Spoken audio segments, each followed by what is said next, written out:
Greetings, everyone. Welcome to another virtual edition of Mic'd Up Sports, the show that goes in depth with the people who build our sports community. When the COVID-19 pandemic hit, it stopped a lot of seasons in progress, and one of those athletes who didn't get the chance to finish the season and hasn't gotten a chance to play AAU is Adalia McKenzie of Park Center, but that hasn't stopped her from becoming one of the top scorers in the state over the last several years. Adalia, thanks for joining us. Thanks for having me. So, Adalia, what have you been doing for the last couple of months? Because normally you would be in AAU mode right now. I'm sure you would have been gearing up for your senior season. You had a great junior season, but how have you handled life as an athlete without AAU to look forward to? I was really looking forward to AAU, but when I found out it might be canceled and it was put on hold, it was kind of tough. But to keep myself busy, I've been doing schoolwork still because we have online school, which has been well. It isn't hard, but we do get more work. I feel like we get more work, but it's manageable. But I always used to train almost every day, so still training now since nothing's open. It's nothing new to me. I get in the gym. I have a gym in my house. I have a court, a sport court. So I get in the gym. I do workouts there, and I work out I do hills and sand pit and the mile with PJ, Paul Jr. Is my trainer. One of the many talented members of the Hill clan, if you don't know who PJ Hill is, and he's got a daughter who I'm sure I'll be covering in a few years' time. So, Adalia, you've been doing a lot of training. What would you say are some of the pros and cons to not having an AAU season? Because on the one hand, you don't get a chance to play, but on the other hand, I've got a feeling that in some ways you've been able to recharge. Yeah, I'll say pros is being able to work on my game more, cause it'll be hard to have a game and still have 3 games one day and then still try to work on my game. So now I have a lot of time to rest and get in the gym and just do my own workouts. But I would say there are many cons to it because I can't travel.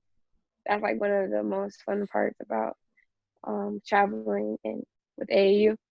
But another thing, I was gonna have a new AAU team with North Tartan. We have new teammates and I'll have new coach. And I was really looking forward to playing with them, but I can't right now. I'll say another thing is just I miss practice and playing for the state championship and all that. The tournament's really fun and it feels weird not going tournaments. Emotionally, how have you handled things and how do you plan the future? It's tough to do since we don't know what this virus, what anything will look like in a few months, but hopefully we can have games again. And at the same time, I know I've accepted the chance that maybe I won't get to cover any games next season. I know you put in a lot of work to get to where you are. And so how have you handled this emotional roller coaster? Oh, well, I'm a very positive person, so I always try to see the good in every bad situation. Knowing everything's canceled, I see it as an opportunity to get better. And I think I've handled it well emotionally. Sometimes it can get hard because, can't do certain stuff, can't see my friends, can't go to Lifetime and get in the gym that way. But it's just good knowing I have time to be with my family and just work on my game and rest up. So I think I've handled it pretty well because I know everything happens for a reason. So just trusting God in the whole situation. Well, I remember telling another friend of mine who coaches at Minnehaha, when unexpected things happen, you've probably heard of the line, "We plan, God laughs," although this was not what I had in mind when I brought it up to him many months ago. I imagine you've heard that line and you're thinking, yeah, I don't think this is what anyone had in mind. Yeah. That being said, it's good to keep a positive outlook on things, and you've had a lot of positives over the years. So I'm wondering, when did you get that first itch to play the sport of basketball? After I watched Kobe Bryant's last game, I remember telling my mom that I wanted to play basketball. And my first year playing, like being on the actual team, is my sixth grade year. That was only 4 years ago. And I'm a little floored because a lot of kids usually they get into it around 8, 9, and Mhm. you didn't really find that itch, you're telling me, until Kobe Bryant's last game. So before then, what were you thinking as far as extracurricular activities or sports or things you wanted to do? And what was it about Kobe Bryant's 60-point walk-off that convinced you to play basketball? Well, before I started playing basketball, my dad and my uncle and like other church members would go to the gym and play 5-on-5. And I remember I always used to try to like play with them. I always run on the court and get in the way. And my dad used to tell me when I was a baby, when they were playing on the court in the backyard, that I would always used to get in the way too with the ball and stuff. So I've always had like basketball around me, but I used to play the violin before I started playing basketball. But when I started playing basketball, like I stopped doing the violin because I was like, basketball is what I want to do. And Kobe Bryant game, like I just saw like how great he was. I'm like, I want to be like that. So like that really inspired me to play. Well, and down the road, maybe you'll have time to play both basketball and the violin. Maybe.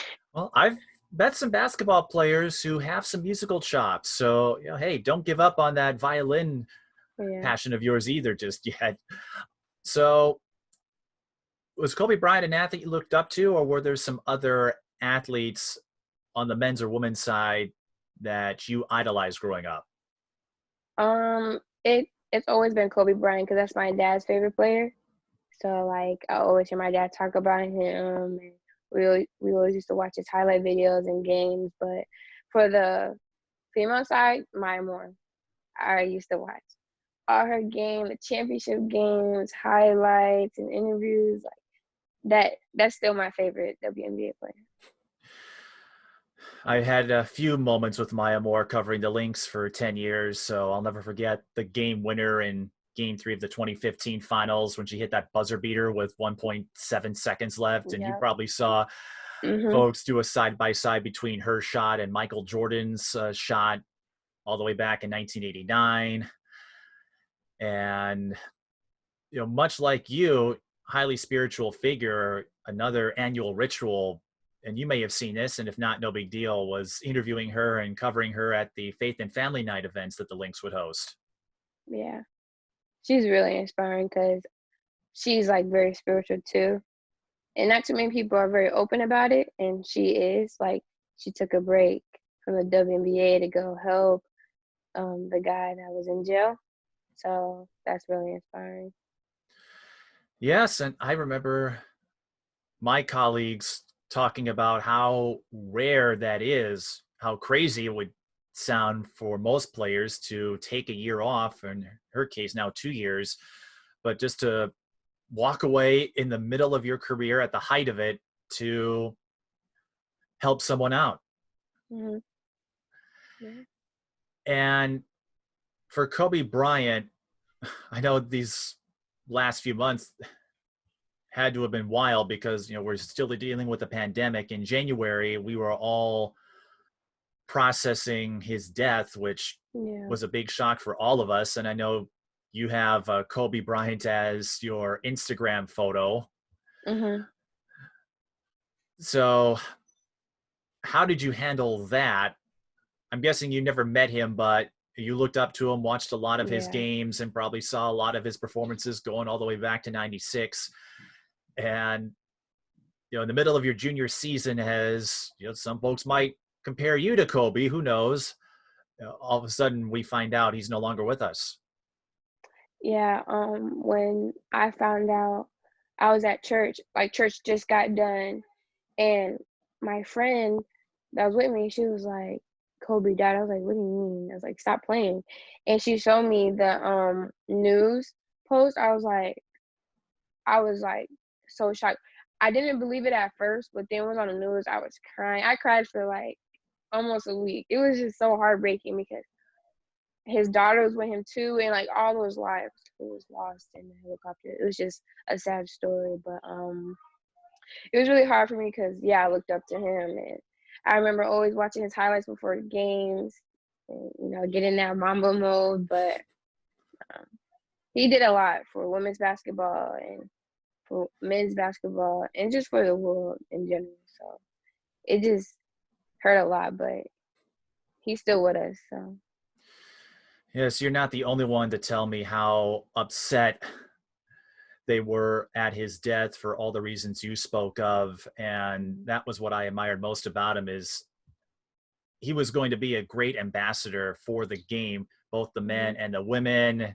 You probably saw images of he and his daughter Gianna just chatting it up. And I remember he brought up Rachel Banham in a press conference during his last season after she's hit a side fade, I think, to get a buzzer beater win over Iowa. And Kobe watched the play, and you probably also know of his friendship with Sabrina Ionescu. So, yeah. I can see why a lot of women look up to him as athletes. And like you said, the Mamba mode is still with us. I wouldn't be surprised if I see a few more 8s and 24s next basketball season.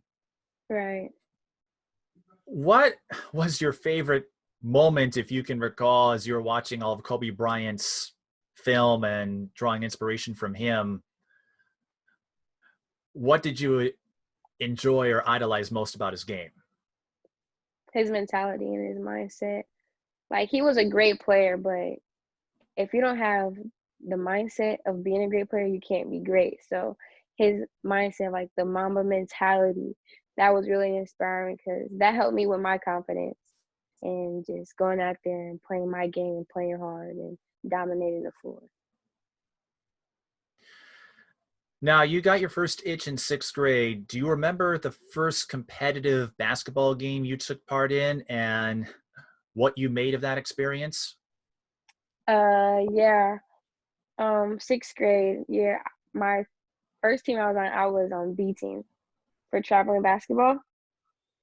Then my 7th grade year, I got on A team. So the most challenging game, like most competitive game, was playing against Osseo Maple Grove. Their traveling basketball team, like they were always so good, and we almost beat them, but we only lost by 3 points. But it was a really competitive game, and I really enjoyed that game.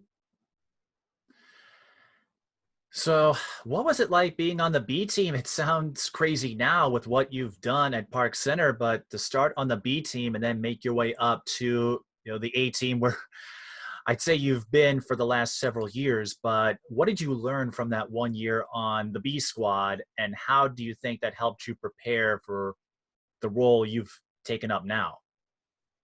I remember I was so happy just to make the team. Like I didn't have a goal to be on 18, but all my friends were on 18. So I was like, dang, I wish I was playing with my friends, but I really learned to have that relationship with my teammates, and it was just fun playing with them.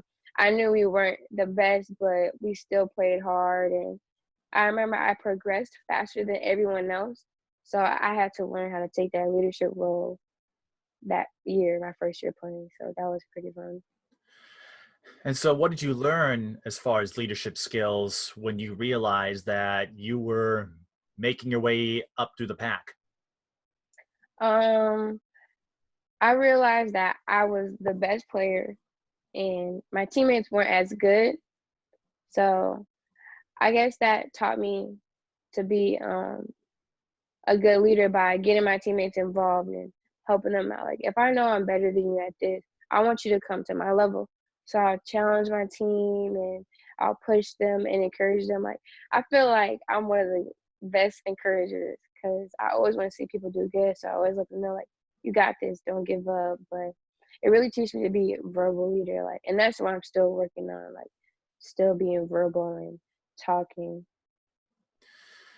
Now, you mentioned progressing as quickly as you did you have the Kobe Bryant step back jumper down by sixth grade?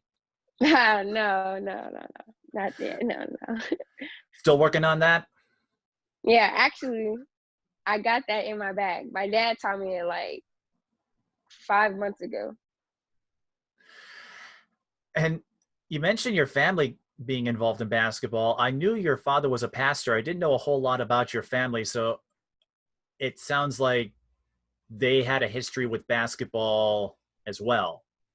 Yeah, my dad used to play basketball. Like he'll play semi-pro, but he didn't play for like his high school or in college. But he was really athletic and really good.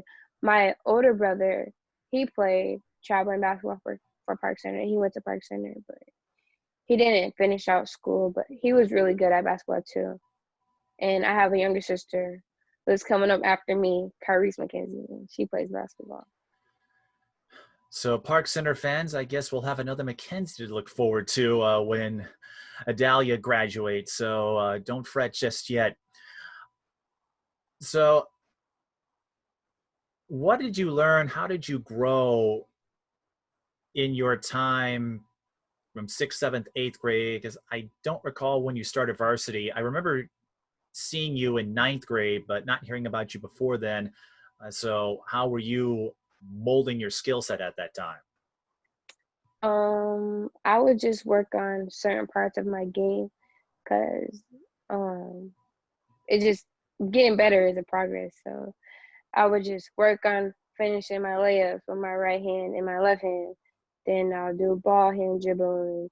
Then I'll work on my shooting because my shooting wasn't always great, especially at the three, but worked on my mid range and worked on my threes. So as the years went by, I just worked on certain parts of my game. A lot of folks around the metro, around the state, consider you to have one of the quickest first steps in prep basketball. And we've seen your explosiveness on display throughout the years, your ability to get through opponents. Where did you find that agility and how have you amplified that over the years? I never really did like workouts to get that. So I really believe it's a God given gift because I never really did like footwork drills until like my sophomore year. So like I've always had that quick first step, and I just think that's a God given gift. So how cool is it to know you can run through opponents, or if they try to set a screen or try to set a pick or what have you, you know, I can sneak past you. Oh yeah, I love that about my game. Like just knowing I'm so fast, I can get through, and I just use it to my advantage, and it makes the game easier for me. Easier for you and probably a living nightmare for all the opponents that have to go against you no matter what happens in a game. So what led you to Park Center? My older sister went to Park Center. My older brother went to Park Center, and we lived so close to Park Center. So that was just the next step for me. I'm wondering what your approach was, because I'm sure you heard about the state championships that Kayla McMorris and her crew won, and Michaela Hayes and Ann Hmm. Simonette and Danielle Schaub, and you come in after that group graduates. And so the Park Center teams that you've been a part of look considerably different than the teams that won state. So what was that like for you when you suited up in a Park Center uniform for the first time? Um, I at first it was like a lot of pressure because I was one of the best players. So I used to like be hard on myself. Like I want to be that good. I want to get to state. I want to keep the legacy going. But I didn't really. I stopped having that mindset of seeing it as pressure. But I changed that mindset and I saw it as an opportunity to be the one to take the next step and go to state and just lead my team to victory. But I remember I always used to watch Danielle and Michaela and everyone else when I was playing traveling basketball. So it was pretty cool knowing like what steps I had to take. And although their state titles came before you were committed to the sport of basketball, did you draw any inspiration since you've grown up in the Park Center neighborhood? So you mentioned watching all of these student athletes ahead of you, and so seeing what they were able to do, win that first state title in school history and then follow it up. I'll never forget that first one, the triple overtime. Did that help inspire you when you got to Park Center? Yeah, I did. I remember I used to watch their championship games. And Kayla McMorris, my mom does her hair, and my mom been doing her hair for years. So I've known her like for a while now. And she was a big inspiration for me. And what has she made of what you're doing? Because Kayla, all-time leading scorer, and I'll never forget the state title Park Center won where she fouled out, had to sit out all the overtimes, but her team still got the job done. But she was this fascinating, amazing player to watch, and I've gotten to know her over the years. And now you come along and are putting up 20, 30 points every game. And I don't want to say it's like watching a carbon copy of Caleb McMorris because every player has a unique set of skills, but what has she said about what you're doing? Because it's pretty cool to see that, Kayla was this amazing star and now you're coming in and doing a lot of things that she was able to do. Yeah, I remember my mom always used to tell me that like you can always talk to Kayla, like don't forget that. So I remember I used to text her to like get advice, and she would just tell me what to do, and she'll also encourage me and let me know like you're doing great and proud of you. So she was really helpful for that. Were there any tips or advice or feedback, anything in the communication you've had with Kayla that helped you as you've made your way through the varsity ranks? Yeah, I would say when she told me to always stay true to yourself and play your game, and don't change your game for anyone else. That really helped me a lot. What does that mean for you, having someone who had a lot of success, became one of the biggest names in prep basketball, had a solid college career playing overseas? She could do anything as far as her career, and she's taking time to help you out. What do you make of that connection? It means a lot. Like I'm really grateful for that because not too many people have like that leader to them or someone they can look up to who's like really close to them. So I'm really thankful for that, and I appreciate what she does. Is there anything from her game that you've adopted into your game? Yeah, being aggressive and attacking the basket. Yeah. That's interesting because I remember a few years ago, Kayla told me she's apprehensive about taking charges, and you mentioned you have an aggressive mindset. So are you willing to take charges? Yeah. Yeah, I have before, but I haven't done it a lot. But I remember one game, the Irondale game, I took a charge and I got up. I was like, Coach, you owe me a sandwich because Coach always said, if you take a charge, you get a Subway sandwich. So, yeah. Did she follow through on that promise? Yeah, she did. Okay. Well, and speaking of coaching, not only do you come in with a vastly different Park Center team than what we've been used to for several years, there's also a new line of coaches. Chris Vanderhyde, he left to take another job. Barb Metcalf comes in, and she's been with you ever since you got to varsity, if my memory is correct. Yep. So do you recall the first meeting the two of you had and the dynamic that has evolved since then? Yeah, I do remember just meeting her and like getting to know like where she's from and what's her goals for the program. But I really enjoyed Coach Metcalf. She's very unique, and I like her plays, and she has that aggressive mindset too. She's very intense, and she's a fun coach. Now, do you remember your first varsity game? What you were experiencing physically, emotionally, and do you remember how many points you scored? Yes, I do remember. My first varsity game was my freshman year. It was at home, and we played against Eden Prairie. That game, I was so nervous because I was on varsity. Like, I'm playing with seniors, and this is scary. But I was really nervous that game, and I had 4 points. So Hey, well, Maya Moore was once held scoreless, and I was there for the one time in her professional career where she didn't score points. So even the best of us don't always get to light up the score sheet. But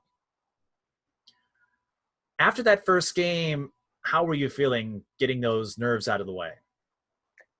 I was like, oh, this is not that bad. Like, it was a really fun game, but I was always used to scoring a lot of points. So I remember I cried because I only had 4 points that game. I dread to think what would happen if you scored less than that.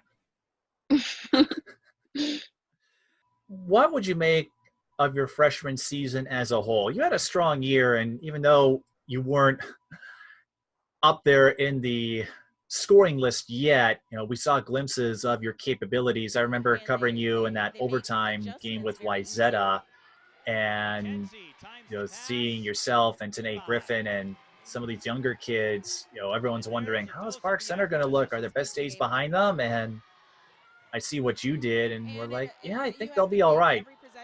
So what was that freshman season like for you? My freshman season was really fun. There's a lot of ups and downs because I'm younger and I was a big part of the team with like scoring and rebounding. So I used to really be hard on myself because I felt like I had to do good. Like, of course, I wanted to do good, but like I'll put a lot of pressure on myself to do good. So that was kind of hard for me to deal with that. But my dad helped me a lot with my mentality and like the mental part of the game. But it was really fun. Like I really saw myself grow throughout the season, so that was good. And what did your dad and anyone else, your coaches, teammates, how did they help you just become more comfortable, more accepting of the fact that, hey, you might only score 4 points in a game, but that's not going to change what we think of you? Yeah, that's what my dad would always tell me. He was like, I don't care if you score 0 points or score 20, but as long as you play your best and do what you have to do to get the dub, then I'll be okay. You will be okay. So, and my dad always tell me, what you do, everyone else gets the overflow. So I got to do what I do for myself, and everyone else will get the overflow of that. So, and the spiritual part, he would show me scriptures and build my confidence on who I am. So that was really good. Then your sophomore season comes along, and that is when, because you really started to make a name for yourself among the casual fans. You were third in the state in scoring, and it was like a switch had been flipped based on the stat sheet. Going into your sophomore season, how much more comfortable were you, and how much did you grow from your freshman year? My sophomore season, my goal was to average 25 points a game. And I surpassed that, but I had goals for my sophomore season, so that's one of the things that really pushed me and helped me work hard and play my game. So your goal was 25, and I'm looking at the numbers as we speak. You got 27.9, so you surpassed them. But how cool was that? I know that season didn't end the way you wanted it to, but you set a goal. You wanted to score 25 points. What led you to that benchmark, and how gratifying was it for you to meet it? What led me was my confidence and my hard work. Working hard really builds your confidence because you know the work you put in. So you'll be comfortable with going out there and doing what you worked on. But I would just say like constantly staying in the gym, working hard at practice, pushing my teammates, and just doing what I have to do to win. So yeah. Well, if my research is correct, that season gave us your first 40-point game. You dropped 42 against Coon Rapids, and you've hit that mark a few times since then. But to go from a solid freshman season to a sophomore campaign where not only do you exceed your goal of 25 points per game, you get your first 40-point game at a young phase of your prep career. Do you recall that first 40-point game and what that did as far as your confidence and your swagger? Yeah, I do remember that game. I scored my 1,000 points. I remember I was 40 points away from getting 1,000 points. And I just went for it. I was like, I can do it. It You was just crazy though, because I didn't really think that like I would score 40 points like that whole season. so you just told yourself, I'm going to get this out of the way right now. So yeah, yeah, And then a couple of games later, you dropped 42 again against Armstrong. It was between that Wyzetta game where I know you struggled a little bit more in that one, but yeah. to get 42-point games in 2 out of 3. So if anyone thought that first one was a fluke, you do the same thing again. Are you going, like, thinking to yourself, what is going on here? No, like I was amazed, but I don't think I should be too happy about something I'm supposed to do. Like I'm supposed to go out there and be my best, and that's what I did. And getting 40 is a part of being my best, and that's that. So if we have games next year, are we going to see you drop 50? Yes, that is a plan. In your Yeah, sophomore season, as I noted, it didn't end the way you wanted it to. You had that surprising loss to Spring Lake Park. You had swept them in the regular season with a pair of convincing wins. And then in that section semifinal, they got the better end of it. Do you recall that game, the shock, and just what you were processing from a loss that not many were expecting? yeah, that game was like probably one of the most hardest games I've ever had to deal with. Like I wouldn't say I never accept losing, but like I see losing as a lesson. Like, okay, I can learn from it. But that game, I hated that game so much. That was just so hard for me to like get past. But I know I just have to come back next year and work hard. Like, okay, we lost. Now what am I gonna do about it so that doesn't happen again? But it was hard. But I got through it. How shocking was it for you, and how long did it take to process all of the emotions that came following a playoff loss, which is usually a tough thing to do no matter what stage it is? It was really shocking. It was like wow, we just lost. Usually like especially to a team that we blow out like during the season. So it's just like it was a huge upset. And I'd say it probably took me like 2 weeks to get over it. I was just so mad. And I remember I never wanted to watch the film, but I forced myself to watch it, even though like that's probably the hardest thing watching the film. And so when you finally convinced yourself, all right, let's get through this, Hmm. yeah, how tough is that for an athlete? Is, as you said, and I think most would agree with you, no one likes to lose. It's a learning experience, of course, but you have to go through. I'm sure you're thinking of all the little things that maybe you could have done differently. So when you built up the courage to watch that film, what did you take and how do you think that helped you that following summer going into your junior year? When I watched film, I looked at what we needed to work on as a team, and like I pointed a lot of things with that, but individually, I really just focused on my mental game because that game mentally, I wasn't there. Like I was hard on myself. I was forcing shots, and that didn't help the team. But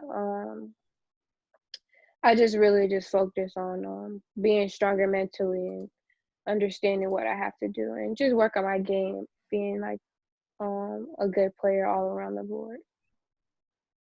Well, owing to your positive outlook on things, even though you had the early exit, you did finish the season third in the state in scoring. When you look back and saw that not only were you averaging 25, but you were up there on a list with the likes of Franny Hottinger and Lauren Jensen and Grace Kerr from Duluth Marshall, some of the top scorers in the state. What did that do for your confidence? That helped me realize like I really made a difference. Like I did something huge my sophomore year, and I one thing I've learned is to not let any game define who I am. If I play a bad game, that doesn't mean I'm a bad player.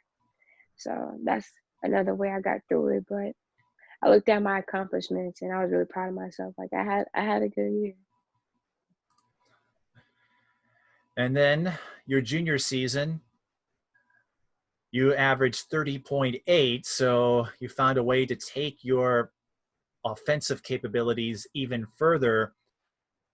We saw a lot of glimpses of that in your sophomore season, but what do you think changed after you finished that campaign, got through that Spring Lake Park tape that you didn't want to watch, had another AAU season? Going into your junior year, how did that help you prepare for one of the best seasons we've seen in a while? It really just pushed me to work harder.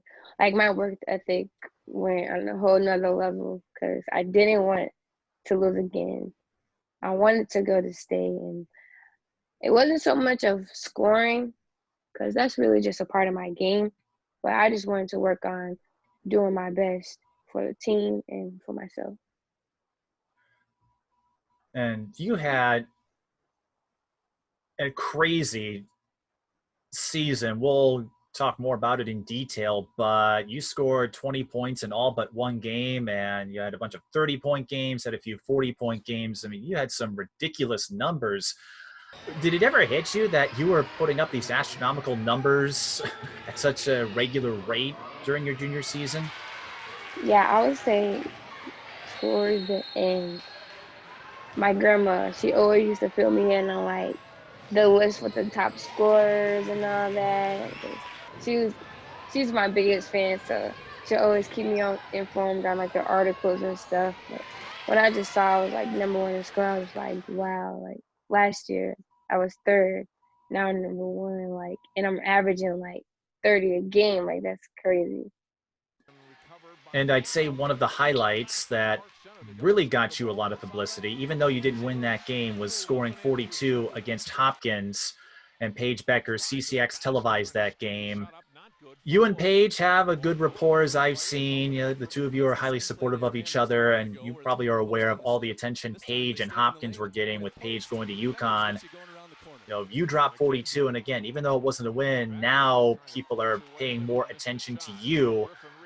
What do you remember from that game, and what do you think changed before and after you played Hopkins in that offensive fireworks display? Um, that game was the most fun game I ever had in my life. Like I will always remember that game. It was just so fun, and I remember it was kind of a redemption game for me because my freshman year when we played them, I had 0 points and I fouled out. So I couldn't wait to play them again because I just wanted to put my game out there. And I know a lot of teams and a lot of players are scared of Hopkins because they have many great players and they have Paige. But I wanted to be the one to show like anything's possible. Like you just gotta go out there and play your game. And I wanted to beat them, but it didn't happen. But it was a really fun game. And my favorite play is when I was driving and I snatched back and I hit the jumper. I love that play so much. Do you remember what you and Paige talked about if you had a chance to meet up after the game? Because I'm sure Paige and Hopkins, they respect all their opponents, even though for Mhm. us it seems like, oh, just another win. They respect the game. And like you said, it wasn't a win, but one of your most fun moments as a player. And so afterward, I have to imagine the two of you were looking at each other and like, yeah, this was a fun ride. Yeah, yeah. I remember we just shook hands and said good game, and then after we just met up and she just told me to keep working and how I'm up next. So and Paige is really encouraging and very supportive. Like I always used to like and last year, sophomore year, and freshman year, I always just text her like, "Hey, like I look up to you. How do you do this or how do you deal with that?" And she'll always like text me back and give me like really encouraging advice. So it was really cool playing against someone who I looked up to and who I wanted to compete against. So That story, you know what that reminds me of? but How Kobe Bryant approached Michael Jordan. You yeah, may have seen in yeah, The Last Dance and probably heard some of the stories when that series was coming out. You know, he would hang around and bug Michael Jordan, and you know, MJ of course got that a lot, but noticed Kobe was a little different, and he just wanted to hmm soak up everything he could. And you know, you probably learned about this not just in basketball but anything, and so it's cool to see that play out at the high school level. So do you remember the first time you got in touch with Paige and how that rapport has grown since then? um. I don't recall the first time, but I remember my dad used to tell me like, if you have a chance to pull from her, like do that. So I used to see her at AU tournaments. I'll say hi to her. And I knew her coach um for AU, so that's how I would talk to Paige sometimes. But I remember one time, it was this year actually. Um, I was kind of dealing with like the pressure of like being a leader and how do I get my teammates involved and there's a lot of noise in the crowd. So I text Paige for some advice and she sent me like a really long message, but like it was like really like inspiring. Like wow, like I'm not alone in this, and she helped me a lot with that. If anyone has an ego, Paige would be the farthest from. She's always kind and accommodating to, you know, media, fans. I remember waiting 20 minutes to talk to her because all these younger fans wanted photos and autographs with her. And so to get a mentorship from someone you looked up to, from a player that, you know, you could go toe to toe with, as we saw in that Hopkins hmm game, what did that do for you? It helped me a lot. I've always like looked up to her because she's a great player. But also, I want to be better than her. So just hearing that from her just helped a lot with my confidence and it pushed me. And I know not long after that, I saw you had a few more stories written about you. You know, there was a writer who called you the best player in Minnesota, not named Paige Bueckers. What did you make of those comparisons, uh, getting those descriptions about you, and you know, reading all of this stuff, all of these articles and video stories that are promoting what you're doing? I just I never thought I would be in the newspaper or like have articles of me. Like I just never would thought that. So that's pretty cool. But I never really pay attention to it. Like if I see it, I see it. But I never compare myself to others because I got my own game and I'm my own player. But knowing and people like put me up there with Paige, like that's pretty cool because not many players get set that high. So Now, as fun as that Hopkins game was, and as fun as your junior season was, and there's a few more moments I want to talk about. You know, you had to navigate at least half of it without, you know, one of your companions in Tanae Griffin. Tanae was one of the centerpieces of the Park Center teams over the last few years, but you were still able to rattle off wins. I think after she went down in the Centennial game, you got back up and just found a way to keep on grinding. How difficult was it not having someone that you played alongside with, since of your freshman year, and how did you compensate? it was pretty hard because me and Tanae always played together since seventh grade, actually, traveling basketball. But I realized that I had to step up and do more for the team. And as a whole, the team realized that we were losing one of our best players, so we had to do what it takes to get better and still do what we have to do on the court. Then after the Centennial game, you mentioned getting redemption over Spring Lake Park. Even though you split the series, you do get to claim credit to your highest scoring game ever at the Target Center. 49 points in your first meeting since that section semifinal. What do you remember from that game, and how do you think that helped you put aside any demons that may have been lurking from that section semifinal the previous year? Yeah, I couldn't wait for that game. And it was at the Target Center. The people who like schedule our games messed up with putting us on playing at the Target Center going against Spring Lake Park, because the lights at the Target Center is just so amazing. I love playing under the lights. So I couldn't wait to play. I remember the first half was like, it was a little struggle for me. Like I couldn't really get into my game, but I've had in my head, I'm not gonna lose to them, and I want to destroy them. So that second half, I just came out, and I just remember just scoring like crazy. I'm just like hyping myself up, like let's go. Like it was just really fun. My favorite play that game, I would say the ball almost went out of bounds, and I saved it, and I turned around, and I just swept through, went to the basket, and got the and one. Like and one. So that was really fun that game. And to do it on the court where Maya Moore played for so many years, and Hmm. where Kobe Bryant made a few visits, I guess, Yeah. when LA came up here.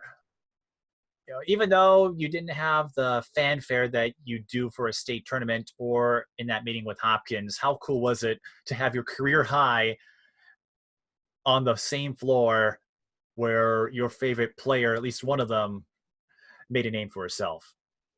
It was really fun, and it was amazing because like 49 points, that's not common.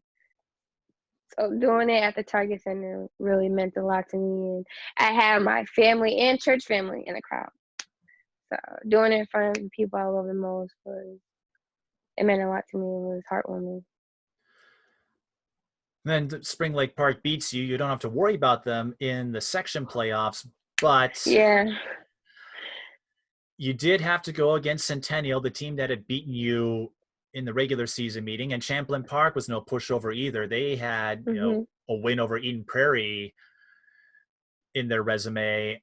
What did you sense was different about that section playoff run? Because the prior couple of years, that was the biggest thorn blocking you, and this time you get over the hump. I would say as a team, we fought more. Like we did not give up. We didn't show no signs of fear, and we really just worked hard. And I knew I had a huge responsibility with still doing what I do like every night. So I really wanted to win and get to state. I did whatever I had to do that. How exciting was it to beat Centennial in the section final, and how relieved were you because you had grown up watching Michaela Hayes and Caleb McMorris and all of these players go to state every year, and that was the one thing you didn't have yet up until this past season, to get over that obstacle and get to say, I'm going to play in a state tournament. How exciting was that? It was super exciting, and it was a lot of relief because like wow, like we're here, we did it. And that game, like that was a fun game too, cause like we all grinded it out, and I remember like as a team we wanted to get that dub really bad. So just getting there, it was just a really good feeling, and that was actually my first championship in high school. So it was fun. What was that experience like? I know the quarterfinal wasn't your best game against Stillwater after you played well the first time, but you got a Hmm. chance to play at Williams Arena and finally make a stage you had coveted for such a long time. Yeah. that state game was a really fun experience. It didn't end it how I wanted to, but I gotta come back next year, you know? But it was really cool. But it kind of sucked how like teams didn't get to finish their season. Like I know it probably hurt Hawkins the most because they were undefeated and they're really looking forward to getting another state championship, playing against a really good team. So that kind of sucked, but I really enjoyed playing for state. And who knows when we'll be able to play again. We're all hoping we can take part next season, but what have the last few years taught you? And even if you don't get to play another game in high school, what have you enjoyed most about this experience?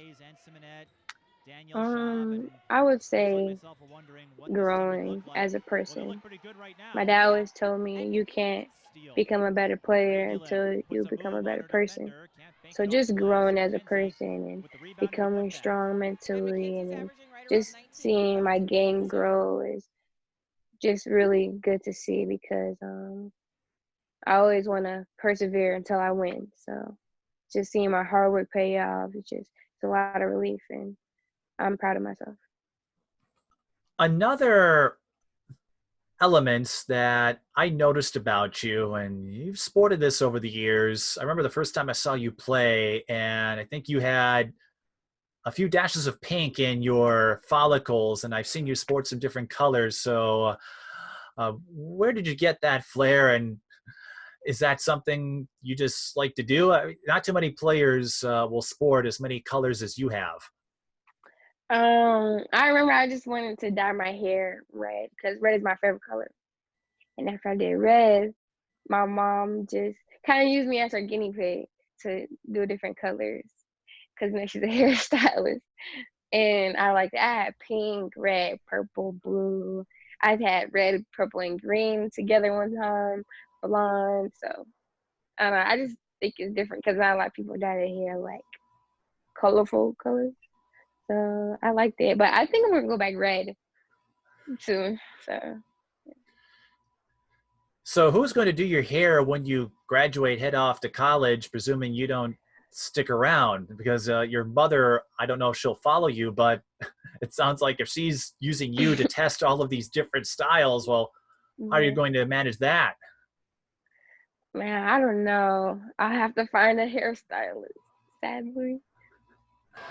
And one of the articles that mentioned, if you were the best scorer, not named Paige Bueckers, you spoke of wanting to become a pastor whenever you were done playing. You want to go pro first, and I certainly hope that works out.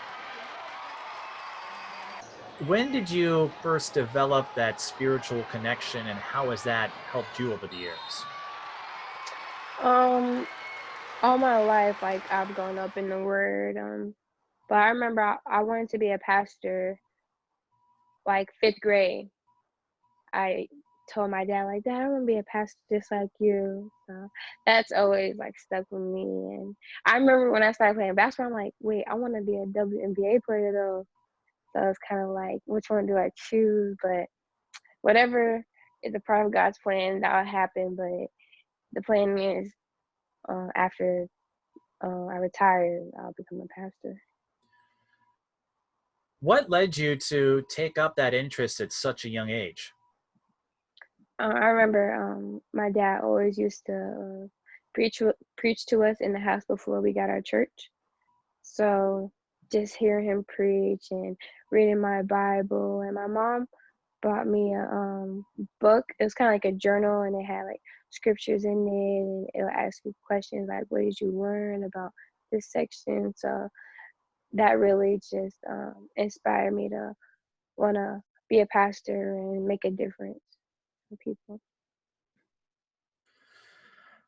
I remember asking you this, and you had a tough time answering because of your familiarity with scriptures, verses, what have you.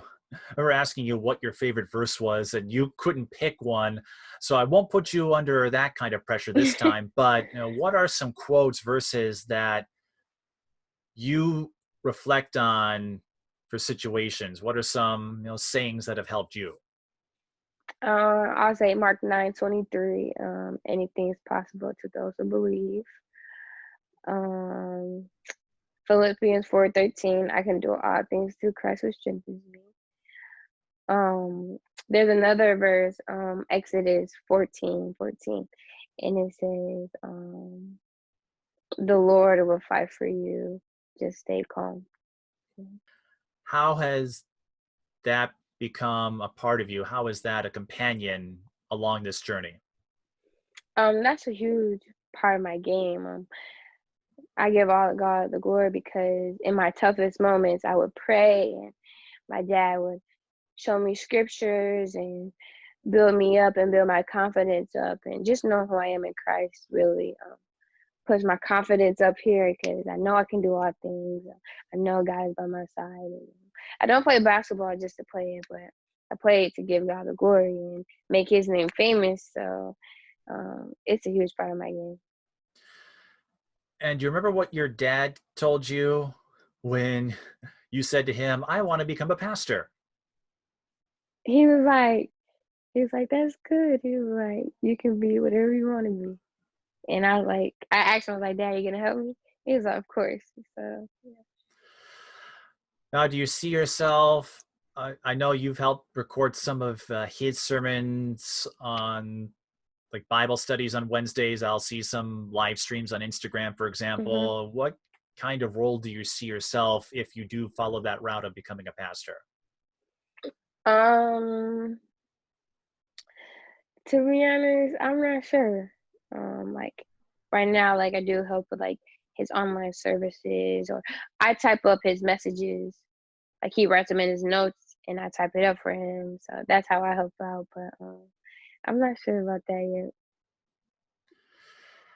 And I wonder if that's something you and Paige have ever talked about, because I remember covering a couple Hopkins games last year, and her teammates telling me to wait for a minute because she would do a post-game prayer uh, after game. So I don't know if that's something the two of you have touched base on.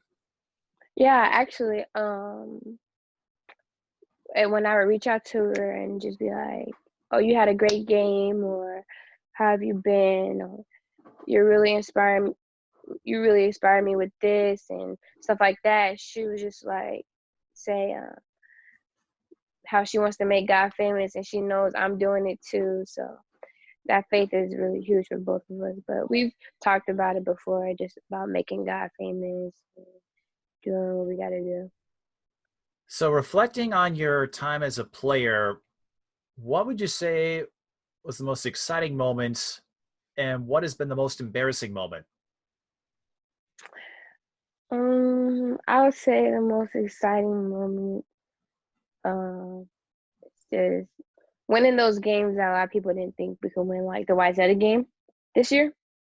We were expected to lose, but we won, and that was huge. The Centennial game, we beat them, and a lot of people didn't think we were gonna win. The Hopkins game, that game was like really fun. I really love that game so much. One of the most embarrassing moments is when I scored 0 points against Hopkins and fouled out. I was so embarrassed. Like, just that never happened to me. Like, I always remember that. And another embarrassing moment. I'm getting interviewed. Sorry, that's my Oh, older sister, Tiana. oh, hi, Adalia, sister. You say hi, Alex. Anyways, I was saying another embarrassing moment. I would say sophomore year, I used to fall a lot in games. When I dropped the basket and go up, I used to fall a lot if I got fouled. So that's kind of embarrassing because my dad was like, "You need to stop falling in the game before you hurt yourself." I was like, "Okay." Well, I've seen folks like Sarah Scalia do it gracefully, so there's an art to it. But it sounds like you've gotten a much better balance since then. Yeah, I did. Yeah. Now, a couple of things that I read about you, and let me know if this is accurate, that your favorite movie is Hercules. Yes, I love that movie so much. That's my favorite. And my first thought when I read that was like, that movie was released before you were born. So it's like, man, I'm getting old, but also an interesting choice. You know, I think you're the first person that I've met who lists that as a favorite of theirs. Yeah, I love that movie so much. Like the singing and just the story behind it. Like he just found his true strength that was in him and all that. It was just it, it's really good. And I can like watch that movie like 3 times a day and I get bored of it. I just love it so much. And I also understand you like to write in your spare time. So what kind of writing do you engage in? Sometimes I write about like what I did that day or how I feel about certain things. Or sometimes I write about my future, like what I want to accomplish and how will I get there. I write about sometimes I just write about like certain like topics like trust or how I feel about like global warming or some stuff like that. Do you see yourself going places with that, you know, as far as maybe writing poetry or articles? What kind of path do you see yourself in writing? Yeah, I've thought about like being a sports commentator. I think that'd be pretty fun. Well, if you are free next season, I'd be happy to have you on for a game. Hey, I'm down to do that. That'd be fun. I think that'd be hilarious. Oh, what we should do, since Jade Hill's one of your best buddies, we should find a way to call a South game and then watch Jade's reaction. Yeah, that'd be fun. Yeah, that'd be really fun. I'll probably laugh though. I don't know.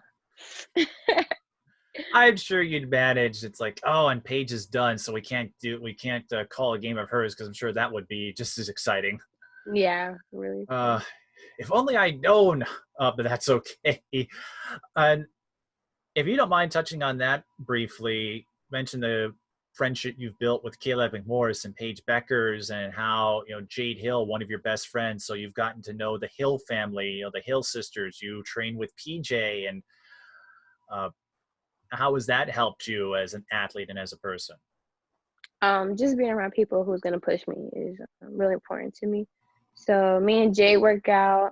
We get in the gym together too. So just working on our game together and pushing each other has been really fun. Um, Knowing Taylor Hill, like I would talk to Taylor Hill too. Like that's another player I look up to.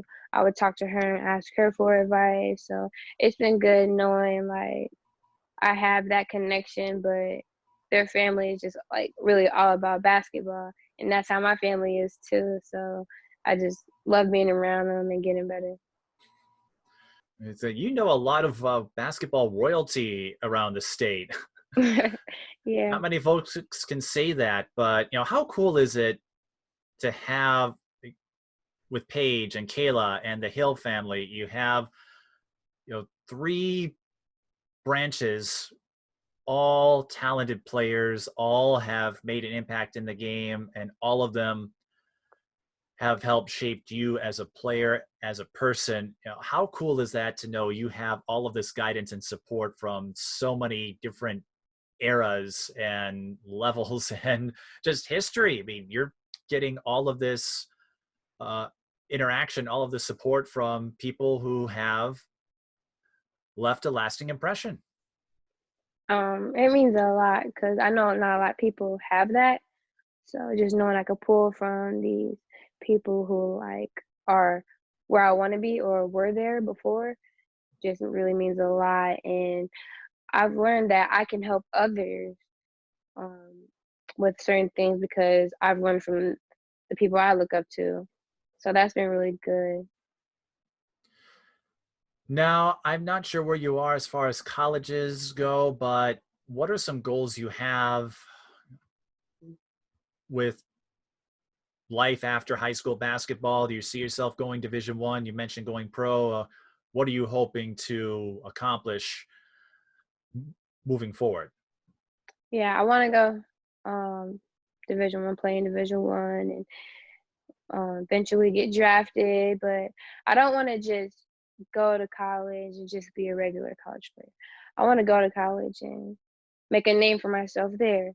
And when I get drafted, I just don't want to go to the WNBA. I want to go there and be one of the best. So the goal is to get there and be one of the best.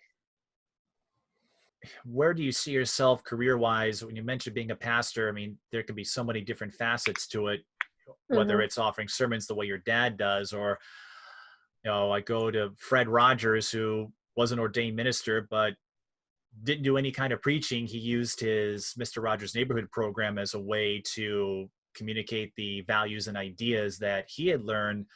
Uh, what do you see yourself doing, and how do you hope to continue inspiring the community? Yeah.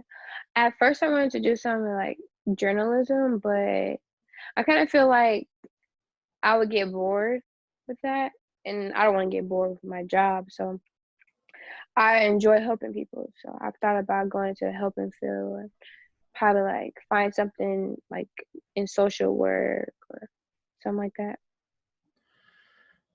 Next year, you figure to be one of the top names in the 2021 class, no matter what happens. Uh, how cool is that to know you went from, just getting that first stitch in sixth grade, failing to score against Hopkins in your freshman year, and to now have these last couple of seasons, entering what should be a fun senior year. Whatever happens, just what does that say about how much you've progressed as an athlete to be in the conversation right after Paige Bueckers in some cases? Yeah. Like I said, like I'm just proud of myself because I really see my hard work paying off. Like that saying is so true. Hard work pays off because it really does. And when you see it, it's just really good to see because you just see yourself growing. And one thing I always look for is growth in every area of my life. So just seeing that's been fun. And I just want to continue to just still have fun playing and just be me. Now, have you and Kayla gone one-on-one against each other yet? No, not yet. If that happens, who do you think would win? Um, Me. I'm not gonna say I'm gonna lose to anyone, so I'm going with me, Team Dow. Yeah, if you're able to set that up, let me know because I'd like to check it out. Yeah, okay, I will let you know. I guess we'll see if Kayla agrees with your assessment or if she would think she'd win. But that, looking forward to that. So, anything else you'd like to add about your journey, your experiences, and what your hopes, your dreams are as we continue navigating this uncharted territory? Um, I would just say that actually I'll just say something for everybody. Whatever you do, just work hard towards your goals and don't stop until you persevere because if you stay at it, you'll get what you want.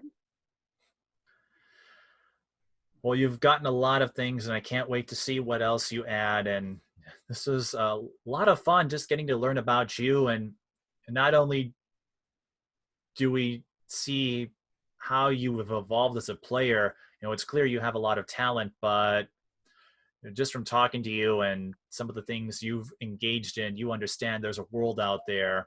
And so whether it's, encouraging your teammates or using your faith to help you get through tough moments, I think a lot of folks can take inspiration from what you're doing. So just as much as you look up to Paige and Caleb McMorris and Kobe Bryant, the Hill family, I wouldn't be surprised, Adalia, if younger players or those that we haven't even seen yet, I wouldn't be surprised if they mention your name among inspiring figures down the road. It means a lot. Maybe next time we do this, we should just break down film with that photographic memory of yours. I imagine you talked about some of your best moments from games. If we were to sit back and watch tape, I've got a feeling you would have all these backstories behind specific plays. And Yeah. I would just love to pick your brain someday. So maybe we can do that, a film session. Yeah, I'm down. That'll be really fun.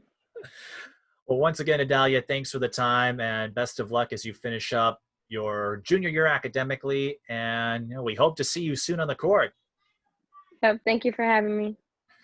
So Adalia McKenzie of Park Center Girls Basketball, hopefully you'll see her in her senior season next winter. We'll see what happens, but no matter what, she's a lot of fun to watch. And if you'd like to be a guest on a future episode of this program, virtual or in person, just hit us up at tsbtelevision@gmail.com or on social media at the Mike Peden on Twitter and Instagram. That does it for this edition of Mic'd Up Sports. Thanks for watching.